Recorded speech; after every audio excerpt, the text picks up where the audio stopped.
तो आज આપણે જોઈશું લેસન નંબર 4 કર્મયોગી લાલ બહાદુર શાસ્ત્રી। તો આપણે એમાં લેક્ચર 1 અને લેક્ચર 2 જોઈ ચૂક્યા છીએ। હવે લેક્ચર 3 માં પાઠ્યપુસ્તકમાં પેજ નંબર 20 ઉપર જુઓ, છેલ્લો पैराग्राफ। शास्त्री जी की एक सबसे बड़ी विशेषता यह थी कि वे एक सामान्य परिवार में पैदा हुए थे। सामान्य परिवार में ही उनकी परवरिश हुई और जब वे देश के प्रधानमंत्री जैसे महत्वपूर्ण पद पर पहुँचे तब भी वह सामान्य ही बने रहे। तो शास्त्री जी ने एक सबसे बड़ी એટલે કે મોટી વિશેષતા એ હતી કે ભલે એક સામાન્ય પરિવારમાં એમનો જન્મ હોવા છતાં સામાન્ય પરિવારમાં એમનું ભરણ પોષણ પાલન પોષણ થયું, ત્યારે જ તે દેશના પ્રધાનમંત્રી જેવા મહત્વપૂર્ણ પદ પર પહોંચ્યા, ત્યારે તેમને બસ સામાન્ય ही બની રહે, ત્યારે તે સામાન્ય બનેલા રહેલા હતા। विनम्रता, सादगी और सरलता उनके व्यक्तित्व में एक विशिष्ट प्रकार का आकर्षण पैदा करते थे। तो विनम्रता, सादगी और सरलता તેમના વ્યક્તિત્વમાં એક વિશિષ્ટ પ્રકારનું આકર્ષણ पैदा करे છે।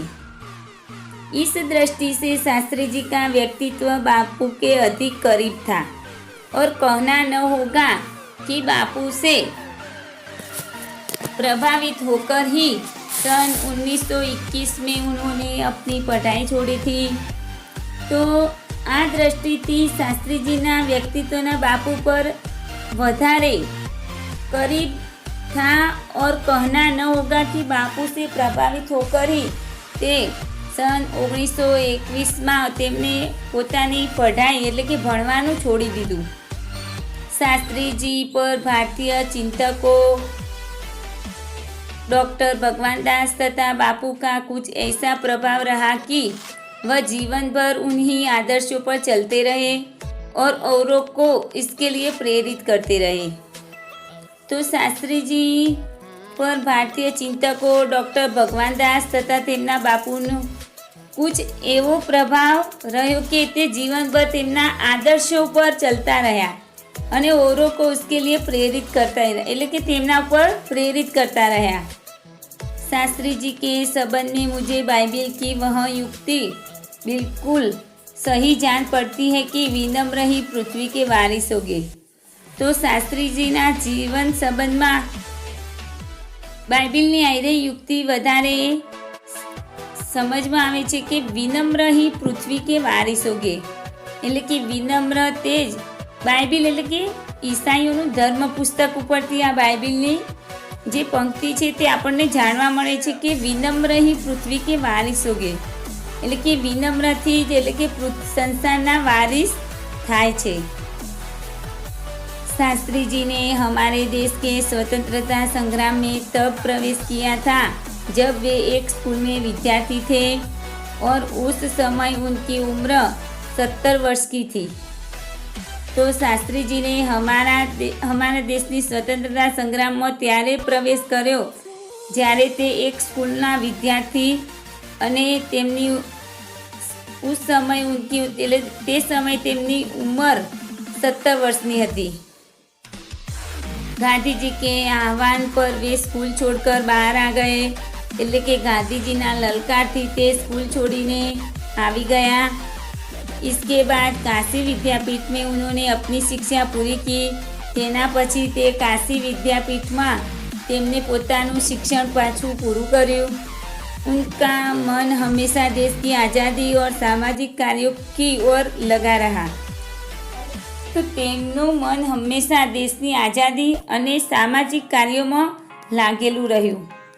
परिणाम यह हुआ कि सन 1926 में वे लोक सेवा मंडल में शामिल हो गए। तो परिणाम एवं थयुं कि सन 1926 में ते लोक सेवा मंडल में शामिल थया, जिसके वे जीवन भर सदस्य रहे, तेनाथी ते जीवन भर हमेशा सभ्य रहा। इसके शामिल होने के बाद से शास्त्री जी ने गांधी जी के विचारों के अनुरूप अछूतोद्वार के काम में अपने आप को लगाया।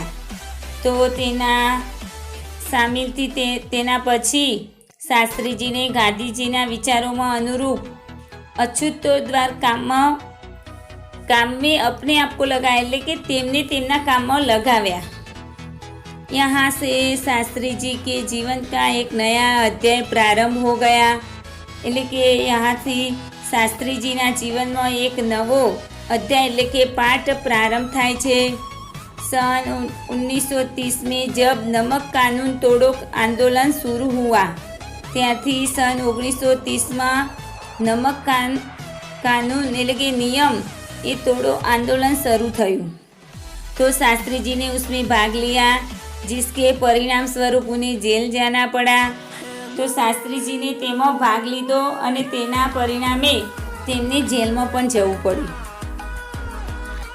यहाँ से शास्त्री जी की जेल यात्रा की जो शुरुआत हुई तो वह सन 1942 के भारत छोड़ो आंदोलन तक निरंतर चलती रही।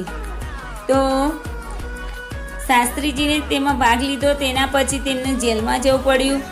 એટલે કે यहाँ से શાસ્ત્રી એટલે કે ત્યારથી શાસ્ત્રીજીની જે જેલની યાત્રા હતી એ શરૂઆત થઈ। ત્યારે सन 1942 ભારત છોડો આંદોलन तक निरंतर चलती જ रही। इस 12 वर्षों के दौरान वे 7 बार जेल गए। तो ते 12 वर्ष दरमियान ते 7 वक्त जेल में गया। इसी से यह अंदाज़ा लगाया जा सकता है कि उनके अंदर देश की आज़ादी के लिए कितनी बड़ी ललक थी। तो ये अंदाज परથી આપણને એવું લાગે છે કે તેમને દેશની આઝાદી માટે કેટલી तीव्र इच्छा હતી। दूसरी जेल यात्रा उन्हें सन 1932 में किसान आंदोलन में भाग लेने के लिए करनी पड़ी।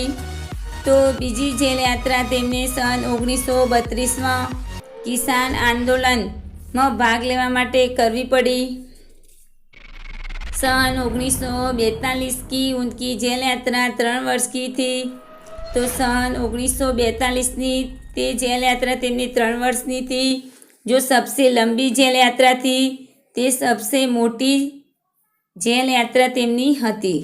तो हवे पछीनो लेसन बाळ मित्रों आपणे आना पछीना लेक्चर में जोईशुं। थैंक यू बाळ मित्रों।